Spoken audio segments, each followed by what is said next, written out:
Okey, pelajar. Sekarang ni kita buat analisis. Kita buat analisis tentang lagu ni. Awak tengok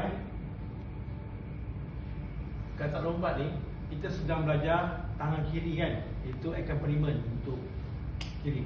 Awak tengok lagu ni, atas ni chord dia dua je.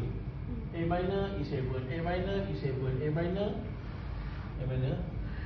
Ni da da da da da, da. Ni A minor lagi. Okey. Nampak tak? Jadi dua chord untuk kita tukar. A minor, E7, A minor, E7, A minor, E7. Lepas tu dekat sini dia B7. B7 ni mudah lah. B, D, F. B, D, F.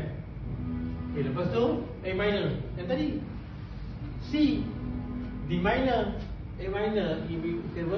Jadi chord dia ada berapa? 1, 2, 3, 4. 4 je. Hafal 4 ni, 4 chord. Tetapi susunan dia berbeza-beza. Nampak? Okay, sekarang ni kita akan tumpu daripada bar 1, 2, 3, 4, 5, 6. Ataupun kita buat ni dulu. Bar 1 hingga 4. Boleh? Boleh. Boleh, ready?